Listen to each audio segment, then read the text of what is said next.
Is America a Christian nation? Is that where we find ourselves today? Can the two-kingdom Christian worldview still impact how church and state live in a healthy, creative tension? I think what makes America great is precisely that it's not a Christian nation. It's an atheist nation, it's a Muslim nation, it's a Jewish nation. I would disagree that America is a Christian nation, or ever has been. From what I read in history books, I believe so, yes. No. It's everybody. I just would like to see a little more Christianity. With a lot of the people who came to this country, a lot of different religious beliefs and practices came with them. And so I think they definitely, it's just a different place now. But when it got down to actually doing the nation building with the work of the founding fathers, Madison and Jefferson and Franklin, these guys were driven much more by the principles of the Enlightenment than by Christian principles. Have you ever heard anyone say that America is a Christian country because we have "In God We Trust" on our money? A lot of people believe that. Actually, it wasn't until the Civil War that those words were first struck on a 2-cent coin in 1864 because of increased religious sentiment. And it wasn't until 1883 that it was on all currency. And the phrase didn't become the motto of the United States until an act of Congress made it into the national motto in 1956. But that phrase predates the Civil War. I'm pretty sure that most of us could sing the first line of the Star-Spangled Banner from memory. Oh, say, can you see by the dawn's It's our national anthem. During the War of 1812, as the morning light revealed that the battle-torn American flag still flew above Fort McHenry, Francis Scott Key wrote his poem, The Defense of Fort McHenry. It would later become known as the Star-Spangled Banner. In the fourth verse, which I've never heard anyone sing, it says, "Then conquer we must when our cause it is just, and this be our motto, in God is our trust. And the Star-Spangled Banner in triumph shall wave o'er the land of the free and the home of the brave."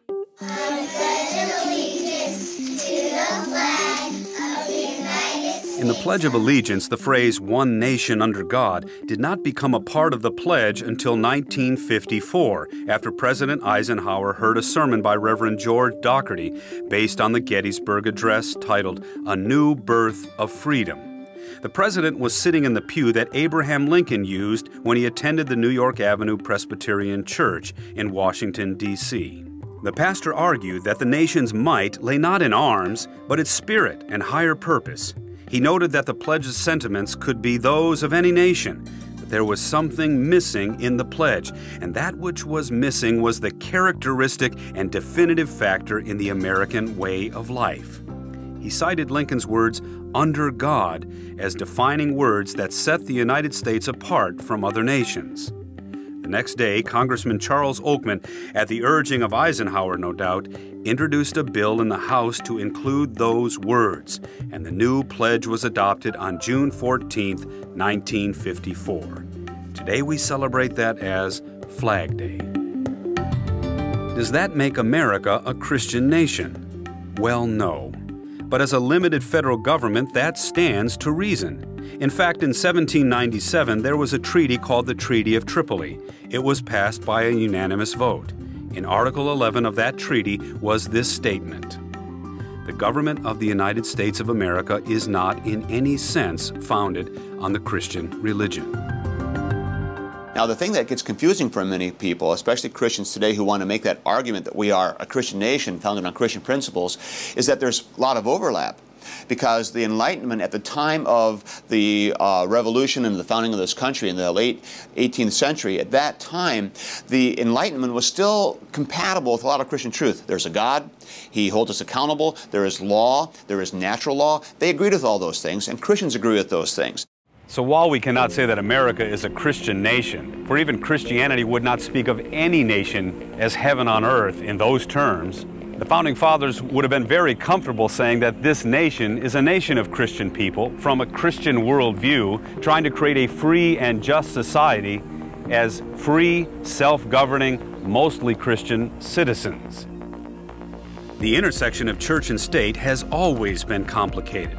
The question of whether we were founded to be a Christian nation is complex as well.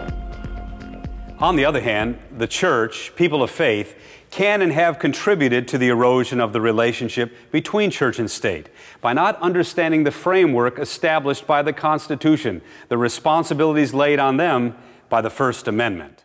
When it comes to the interplay between government and religion, and in particular how the Constitution affects that today in America, I think Christians in particular have three main problems. Number one is ignorance. By that I mean we somehow love to repeat false statements without checking out the truthfulness of them. When someone says we can't have prayer in public school, or that our kids cannot pray in public school, that's just simply a false statement. If you repeat it often enough, teachers and school districts start believing it. That's one problem. The other problem is we're somehow led to believe that the Supreme Court has been unfriendly to religion and unfriendly to Christianity in particular. And you have to read these wonderful Supreme Court opinions that support religion and support Christianity, and then we need to praise those and stand up for them. The third problem, and it's a very serious one in my estimation, is when Christians seek more involvement from government than they should ask for.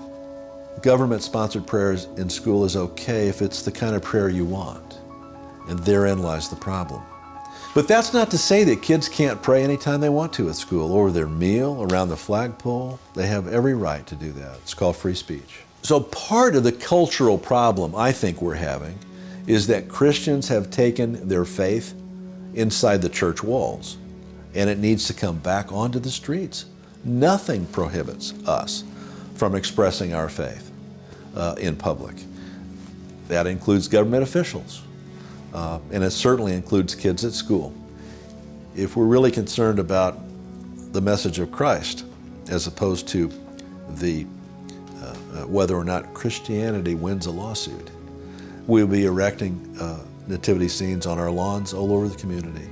We'll be spreading God's word at Christmas through our words and actions. We would not be worried about our 10 square feet on the courthouse lawn.